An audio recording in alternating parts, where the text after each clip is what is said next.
肃静，保持安静。你是说你吸毒和被告人侮辱有关系？当然有关系啊！被侮辱和损害的人是我，而他呢，他却依然身居高位，挣着大钱，发着大财啊！他还能在这个社会上保持一个好的名声，而我呢？我的痛苦没有人可以说，我只能告诉我老公，我老公还跟我离了婚，那这是凭什么呢？这到底是什么？到底谁能告诉我？我要让这个人面兽心的家伙付出他的代价。我问完了。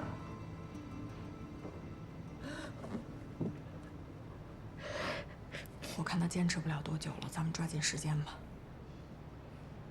被告代理人，你有什么需要询问证人的吗？有。证人夏琳琳，你刚刚所说的一切都是事实吗？不是，我换一种说法啊，你刚刚所说的一切是全部事实吗？他什么意思？是的，夏琳琳没有瞒着咱们的事情吧？你被被告性骚扰，然后失去了自己的工作，失去了家庭婚姻，还吸了毒，去了戒毒所。哎，真的是闻者伤心，听者落泪。审判长，被告代理人，问问题不要评价。夏琳琳，这被告除了对你进行了性骚扰，他还做过什么其他的事情吗？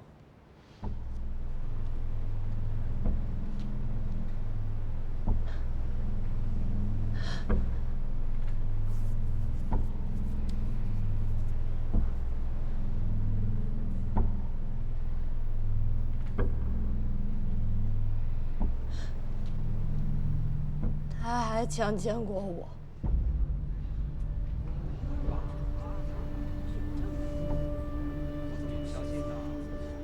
这被告代理人怎么问的？问出对当事人不利的证据。因为他知道没办法证明啊。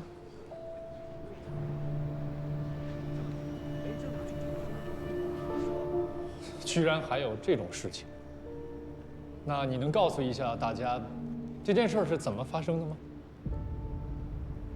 有一回他带我去出差，晚上灌了我好多好多的酒。这样，让我秘书小夏代我换。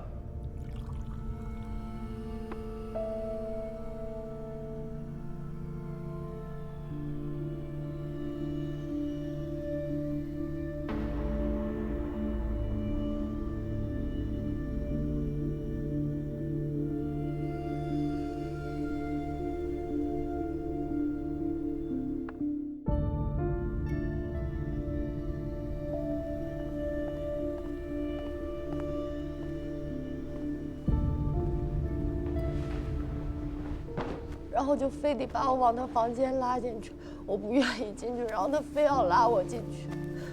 就是那次我被他强奸。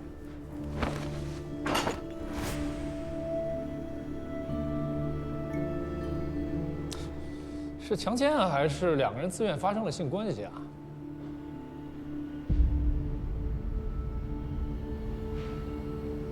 是强奸，是强奸。那个就是强奸，我一而再再而三的往外跑，还是被他拉了回去。我那么求他，他根本就不听我的，我跟他打我也打不过他，那怎么就不是强奸呢？可是没有证据能证明他强奸了你。可他就是强奸，他就是强奸啊！审判长，夏琳琳曾对代理人哭诉，杨伟达曾对她实施强奸，是导致她婚姻破裂的最重要的原因，但其陈述的事实可能涉及刑事犯罪。且夏琳琳并非本案当事人，我们就没有在法庭上提及，否则我们就不会坐在民事法庭上。所以，与本案没有关系的证据，本人建议法庭不予质证。审判长，强奸是比性骚扰更为严重的指控。我现在质疑的就是证人证词的可靠性和客观性。我的质证和本案有非常大的关联。被告代理人，你可以继续发问。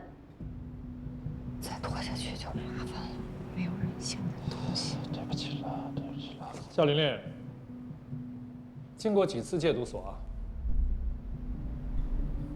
？3次。每次从戒毒所出来，是不是要跟戒毒所还有所在社区去签署一份保证书啊？保证以后不会再复吸了。那为什么还进去3次？审判长，被告代理人问的问题和本案没有关系。有关系，我要证明的就是证人一直是言而无信。既然如此，那他今天在法庭上所说的一切，我们又如何相信呢？审判长，众所周知，吸毒一旦成瘾，彻底戒除是一件非常困难的事情。这和证人的品格没有直接的关系，和证人是否说的实话也没有关系。证人证词的可靠性和证人的品格到底有没有关系？我相信法庭会做出非常公正的裁决。请你不要打断我的询问。郑琳琳，你提交给法庭的所有的短信记录我都读过了。我想询问的是，这是你跟被告之间的短信往来吗？是的，罗律师不是告诉您了吗？这些短信都是经过公证的。但是他只能证明这些信息是来自于那部送去公证处的手机啊。这部手机是你的吗？那部手机当然是我的。可是据我所知，你为了毒资会把身边所有的一切全部卖掉，也包括这部刚刚提到的手机。我确实卖过它，可是我刚卖出去的时候我就又赎了回来，因为我知道如果我这部手机又卖出去了，我再也没有杨伟达骚扰我的证据了。那也就是说，这部手机它不是一直都在你的身边了，它进过二手市场啊。而且根据正常人的经验，我们在去卖一部手机的时候，我们会提前把手机里面所有的个人信息全部都删掉，不是吗？我当时太着急换钱了，所以我就忘了抹了。哦，忘了。但是回收手机的这些老板他们会删啊，他们要做的第一件事就是进行刷机，刷掉手机里面所有的信息，不是吗？那我刚刚卖出去，我就又赎了回来，他没有时间刷掉，反正这些短信就是留下来了。好的，那我就再问你一个问题，这个是不是全部你跟被告之间的短信交往？糟了，难道还有别的吗？咱们不是都问了没有吗？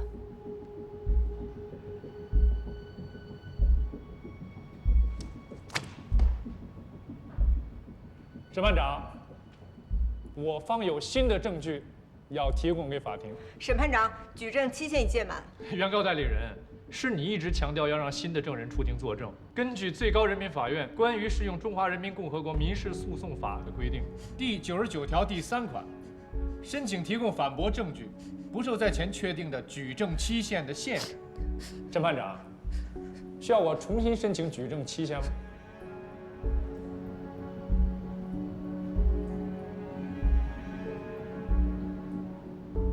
同意当庭提交。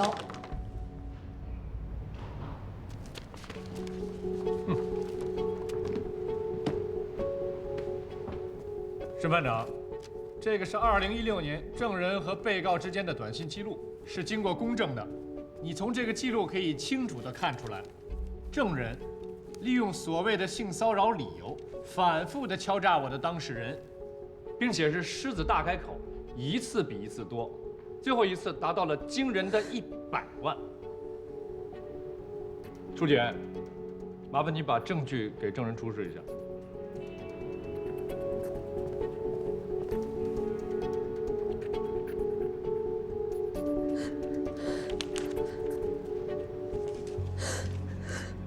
证人，这些短信是你发的吧？是。杨伟达强奸我以后，他骗我说，他跟他妻子关系并不和，会离婚来娶我的，然后骗我一而再再而三的和他发生关系。可后来我发现他根本就不会来娶我，还把我从公司开除了。我就是想找他要一点精神损失费。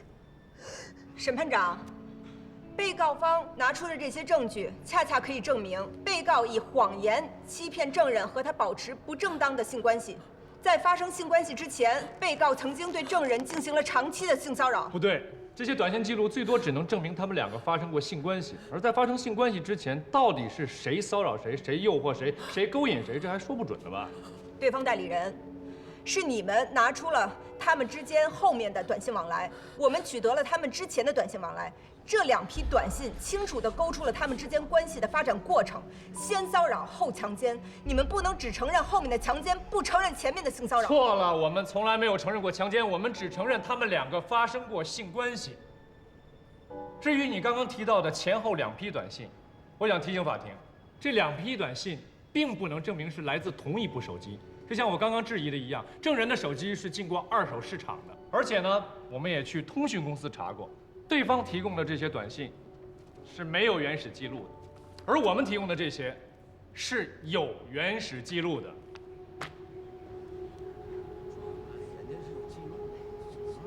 证据摆在那儿。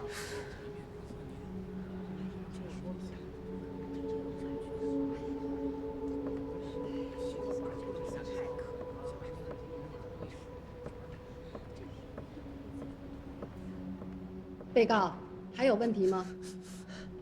有，审判长，被告杨伟达先生他不是一个完人，他没有经受住勾引、诱惑，和证人发生了性关系，这是他不对。但是他当即向自己的太太承认了自己的错误，也获得了自己太太的谅解。我们再反观证人，他居心叵测地去勾引杨伟达先生，并一次次地勒索他，先后从杨伟达先生那儿得到了25万，这些钱全部被他用来吸毒挥霍掉了。事实上，证人的行为已经构成了敲诈勒索罪。如果不是因为杨伟达先生宽宏大量不计前嫌的话，早就报警处理了。那样的话，证人也不会有机会像今天这样坐在法庭上大大方方地作伪证。审判长，对方代理人不是在询问证人，他是在发表代理意见。被告代理人还有问题要问吗？有的。证人，你今天来作证，是不是因为没有毒资了，所以想从审判长，对方代理人是在攻击证人。不是的，是杨伟达强奸了我，我绝对是被强奸。杨伟达就不是个人。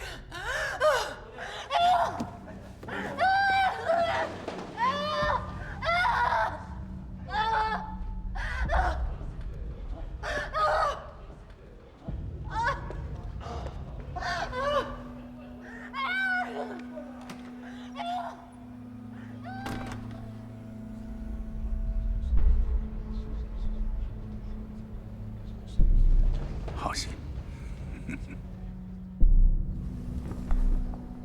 本院认为，没有足够的证据能够证明原告所称的性骚扰存在，因此，本庭宣布依法判决驳回原告的诉讼请求，案件受理费500元由原告承担。休庭。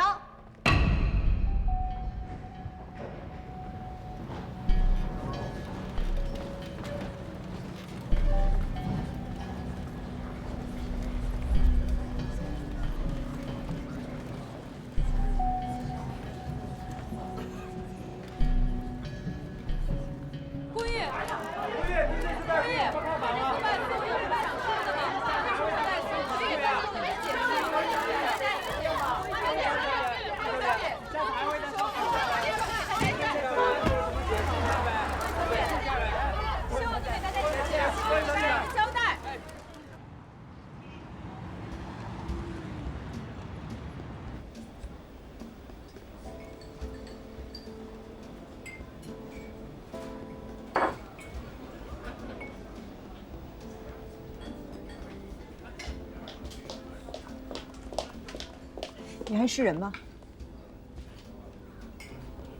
怎么不是人啊？我不是陈无良吗？怎么着？大晚上特地跑过来是要骂我一顿？我骂你算轻的，你拿杨伟达的钱就拿那么心安理得呀？我怎么就不能拿杨伟达这钱拿的心安理得呢？嗯，我安安分分做事，我赢了这官司，这是我的能耐。你又凭什么跑过来跟我叫板？你是杨伟达的律师没错，你为他做辩护是你的职责所在。但是你在法庭上玩的那套不择手段对付夏琳琳那一手，你还有人性吗？有人性就不是陈无良了。罗律师啊，是不是到现在都不知道怎么输的官司？我承认，夏琳琳对我们隐瞒了短信的内容，是我们工作上的失职和不细致。但是夏琳琳被杨伟达伤害成那样，你还逼她在法庭上出丑，你知不知道这件事情对她造成的2次伤害会有多大？你到底有没有心？是你错了。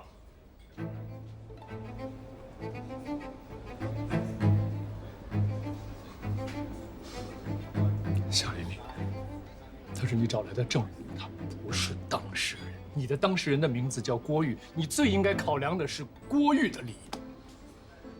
夏琳琳很可怜，我承认，又怎么样？你是当律师的，当律师的不可以也不能让自己的同情心左右自己的判断。夏琳琳，他隐瞒了所有对他不利的短信内容，这是人性，可以理解。但你呢？你是郭玉的律师呀，你因为同情夏琳琳，忽略了所有潜在的风险，没有保护好自己当事人的利益，你失责。还有，你跑过来跟我吵什么？吵什么？你有吵的这功夫，你不如去劝郭玉，让他去上诉。你觉得杨伟达有罪可以呀，他该死，拿出你的能量来，找到证据钉死他，而不是跑到这儿来跟我找寻正义的存在感。还有，你不是叫我陈无良吗？那我还真就无良了。我还有很多的手段没用呢。你想要正义是吧？先把那些业余泛滥的同情心扔一边去，你赢了我再说。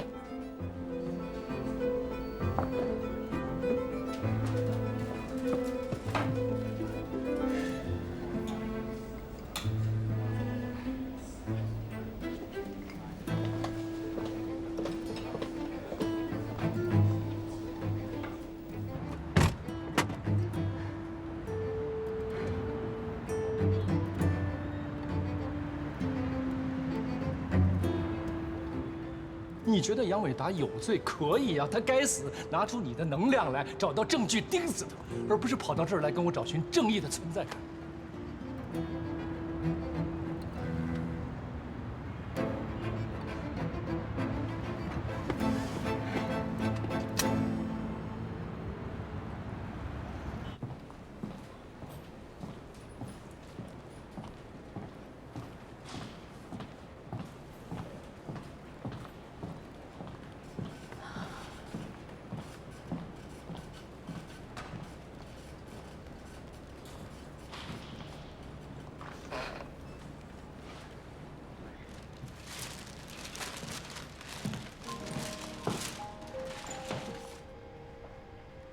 陈硕说的对，我们确实是因为夏琳琳的证据失去了判断，没有做出对郭玉最有利的选择。哎呦，我这还特意跑去骂了一顿陈无良，你说我反杀，哎，妥妥的反杀。我当时被他怼得哑口无言呢，恨不得就找一地缝自己钻进得了。我不是就等于输不起吗？你确实挺输不起。我要不是郭玉的律师，我当时要坐在旁听席上，我都得为陈硕喝彩。这一仗赢得漂亮。来，进陈无良吧。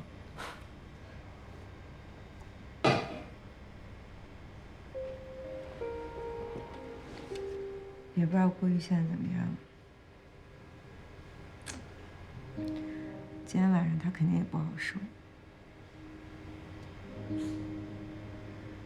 唉，我希望他能比咱们坚强点吧。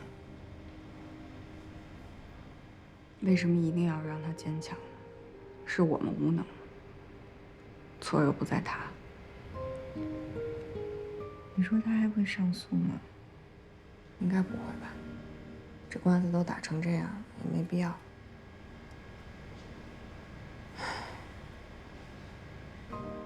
是真的不甘心啊！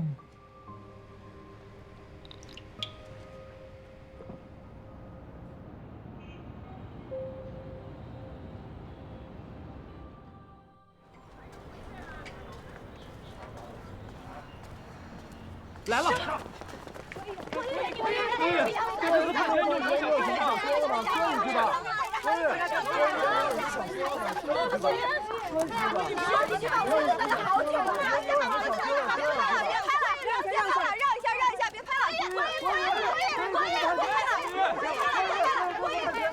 我是律师，我的当事人没有义务接受你们的采访，你们不要再骚扰他了，好吗？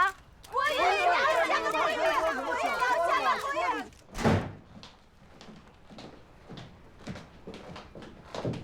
罗律师、邱律师，地方不大，你们随便坐。郭宇，你这是要收拾东西，准备回老家。你是打算放弃了？我输了。郭宇，其实我们还有上诉的机会的。罗律师、邱律师，谢谢你们为我所做的一切。我和你们也说过，当初打这个毫无胜算的官司，只是想对自己有个交代。现在我有交代了，甚至比交代还多。我知道了，鸡蛋是碰不过石头的，胳膊是拧不过大腿的。谢谢你们选择站在鸡蛋这一边，但哪怕再加上你们，也是碰不过的。所以，一切都结束了，我回老家了。郭宇，官司可以不再打，但是你也别回老家呀。难道打完这场官司过后，我还能留在京北吗？你可以不留在京北，你可以去别的地方，但是你也别回老家呀。你回了老家，就等于选择原来的生活。你真的还能适应原来的环境吗？那我想想吧。罗律师、邱律师，谢谢你们。那郭玉，你再好好想想，如果有什么想法，你可以随时联系我们。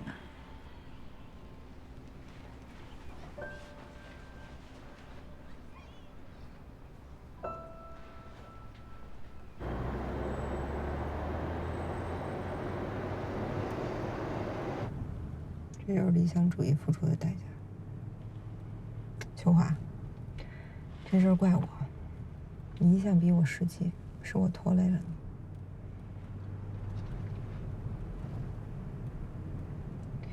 不过不要紧，朝闻道，夕死可以。更何况咱们才1年级，明白过来不算太晚。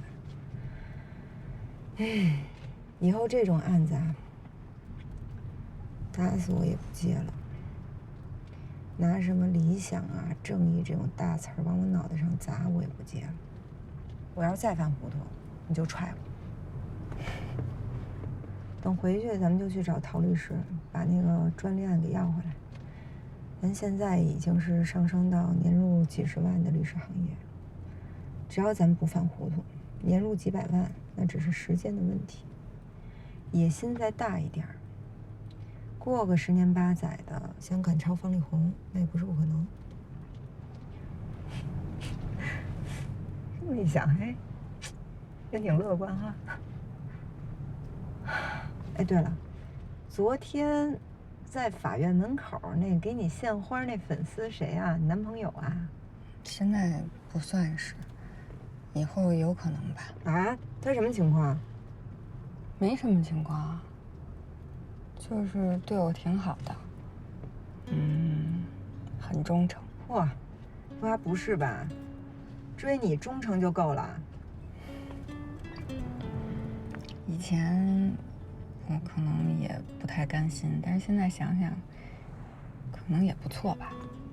为什么呢？安全感。哎呦，不是你现在只要你乐意，你马上就能年入几十万，你还能没有安全感？大姐了，你看看我，这背着1000多万的债务呢。我跟你可不一样，他叫张全全，这名字还挺有安全感的。听着挺玄乎的。哼，哎，你别怪我心直口快啊，我就是觉得你值得更好的。经历了这么多事儿，让你再选择一次的话，不考虑安全感吗？哎呦，我真多嘴，我嘴贱，我以后再也不问了。我知道你是为我好。一会儿这个桥你就出去，然后把我放地铁口就行。干嘛去？我去办点事儿。行吧。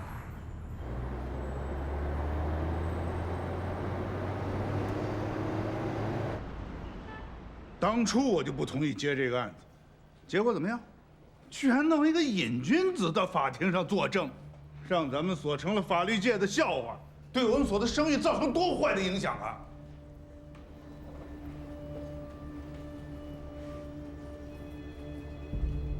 老韩不就说个案子吗？这是一个案子，但它仅仅只是一个案子吗？案子不是不可以输，但是得输的有体面。这个案子影响多大呀？啊，我在旁听的时候恨不得有个地缝钻进去。这打官司呢，有输就会有赢，但是作为一个律师来说，无论是从自身利益出发，还是当事人的利益考虑，都必须选择最有利的。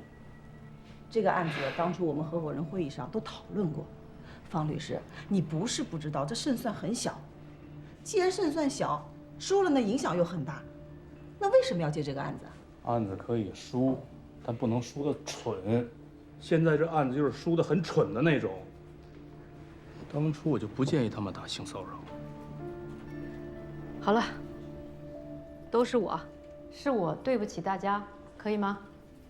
方律师，您不能认错，坚持正义哪儿错了？你们能不能有点正义感啊？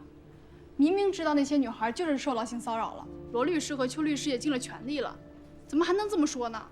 小叔，这个案子的确是我们打输了，输了又怎么样？正义的道路本来就是曲折的。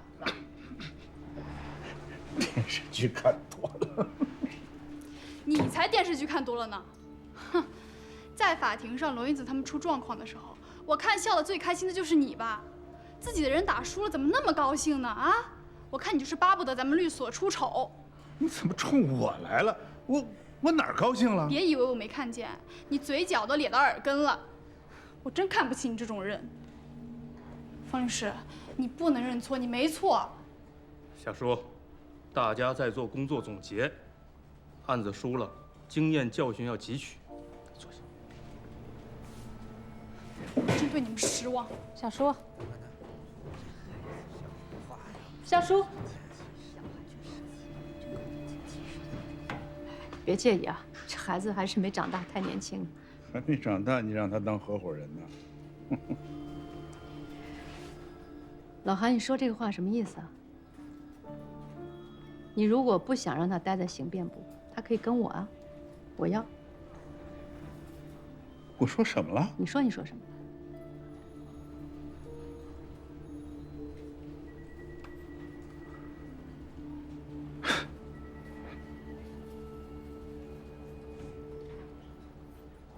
官司是输了，但这个结果，咱们事先就已经想到了，对吧？作为律师，除了赚钱，更重要的是要维护法律的公平正义。这个案子，这几个年轻人坚持要打，是我同意的，我支持的。什么后果啊，我来承担好了。但是不要对他们冷嘲热讽，年轻人的热情是需要得到保护和支持的，各位。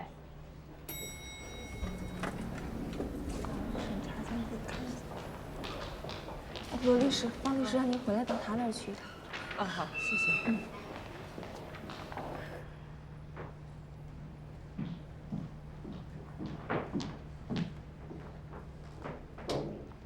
方律，进来。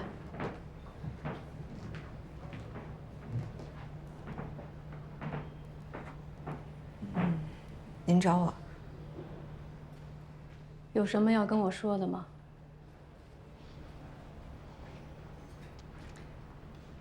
当初应该听您的话，只让他出证言，不让他出庭就好了。方律，我错了。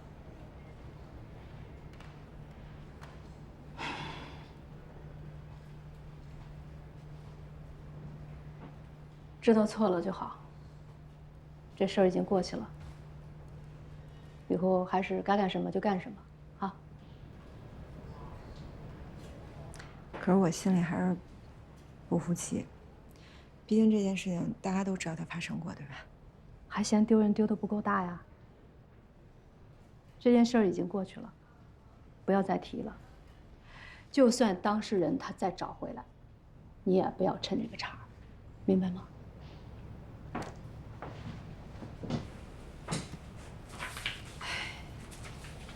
那我走了。王磊，我入职第1天，你在大堂里对我们说那些话，你说面对现实吧，英子。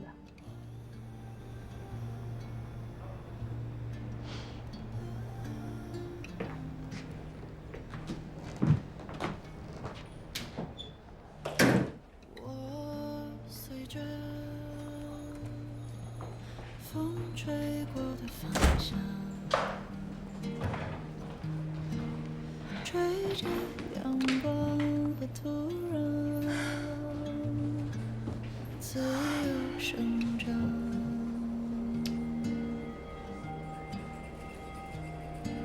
风说着，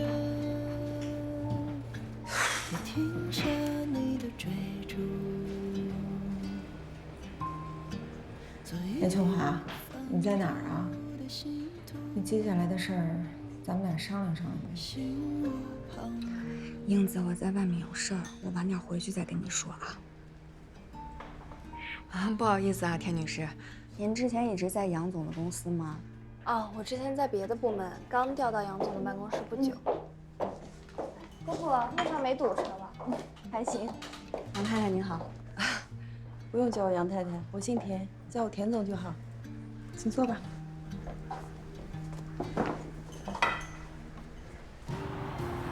总会有弯路，拖一些脚步，黑夜只是清晨的雾，接受一切苦味重来，我有我的明天等待，会不慌不忙，做自己温柔的光。自由飘荡。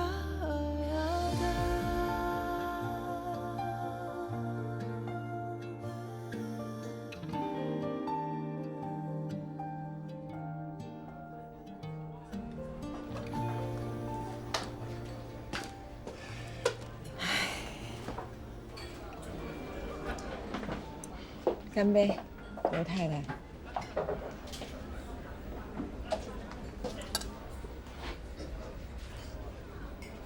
你吓死我了！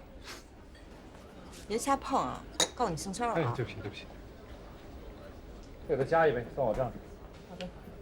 不用，这点酒钱我还花得起。服务员，我不要了，给他一杯，我结账。这点小钱谁没有？怎么对我总是这态度呢？就因为那案子，不至于吧？那就是一案子。要不这样，你认哥当师傅，我教你怎么打官司。我觉得你这块朽木上可雕。你教我打官司？你别大言不惭了啊！不就是没长良心吗？没良心这事儿学学就会了。输了官司就这么没风度吗？陈硕，聊两句。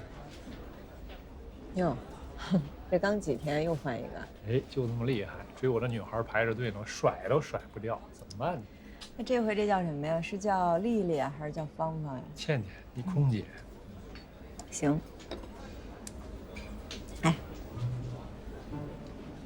换得这么勤，就不怕遭雷劈呀？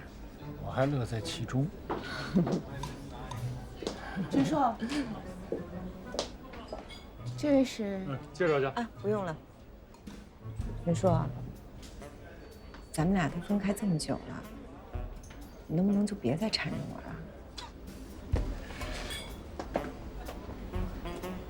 倩倩，再见。我跟他。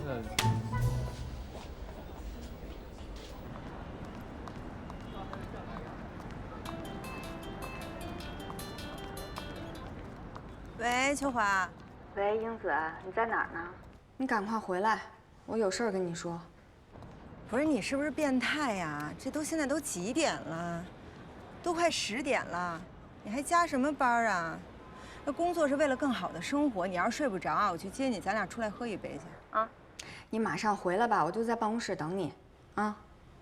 快快快！真有病。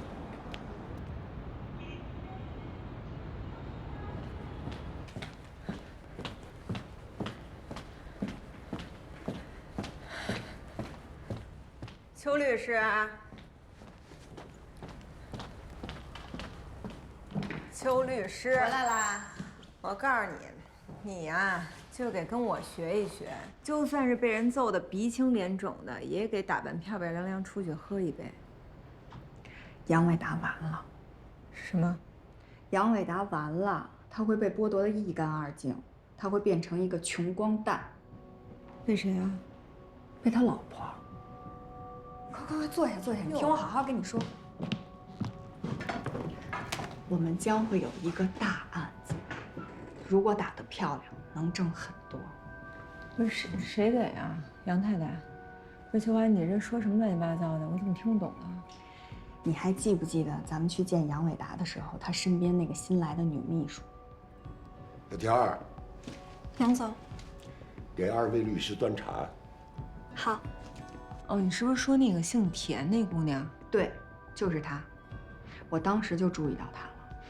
如果连郭玉都逃不掉杨伟达的咸猪手，那她更逃不掉。所以我就留了个心眼儿，暗中查了一下她的资料，又私底下问了一下郭玉，原来那个女孩是杨太太的亲侄女啊。杨太太也姓田。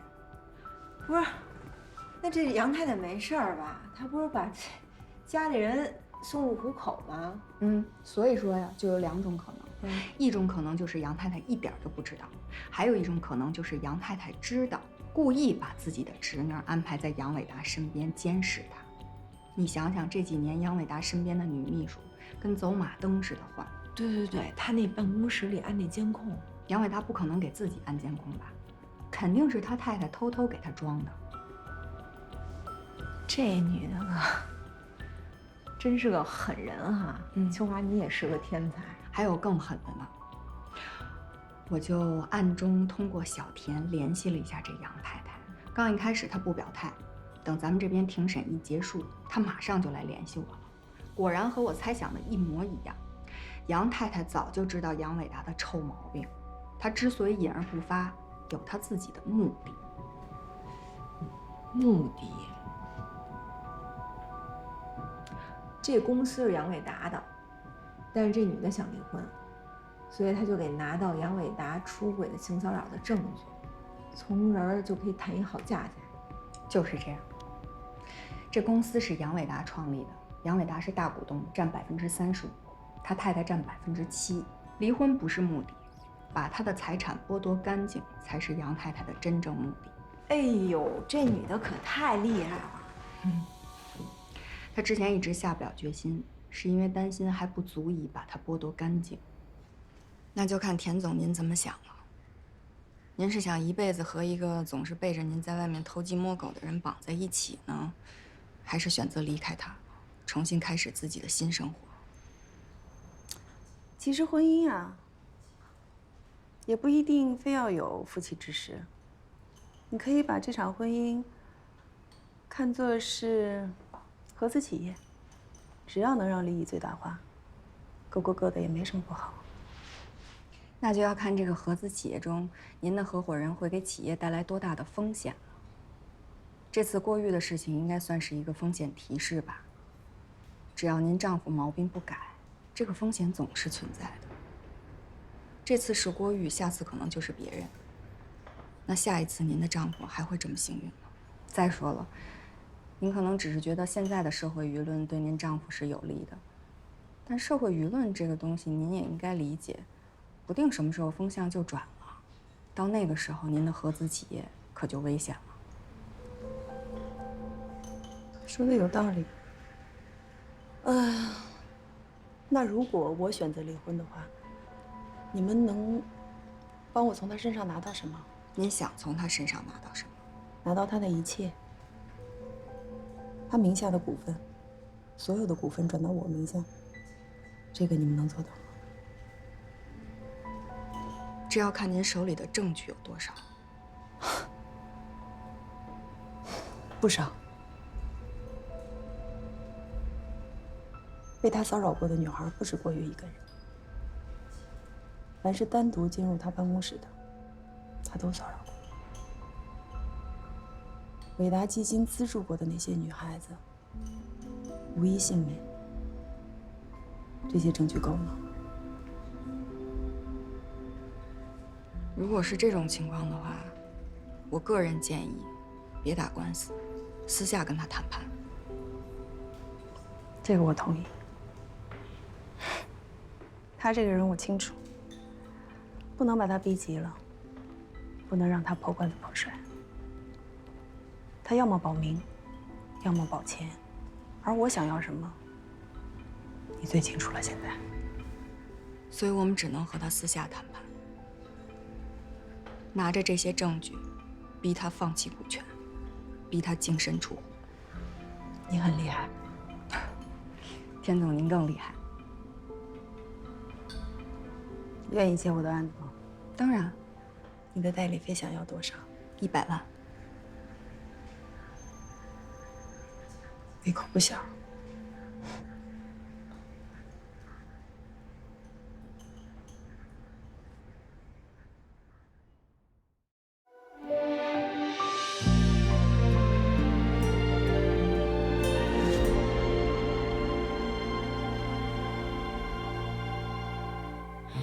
记忆里许多事情用过去，过去，我们多有默契。失去的所有人里，最怀念自己。不痛不惧，用沉默来代替错过的我，没多说一句。曾经我用尽力气，所以不可惜。天生会乐观的人群，总在夜深人静自语，永远相信明天的和结局是我的超能力。为一个劫翻山越岭，走很远才惊觉已过去。雨过天晴，怎么算公平？歇斯底里的事，离开不必非要证据。曾经我用尽力气，所以不可惜。错过你也成为风景，没做好有什么要紧？若世界显得拥挤，踉跄步履，我依然独行，用热泪等执着回应，找回那个完整的自己。我会爱我，再计算公平。我会爱我，再计算公平。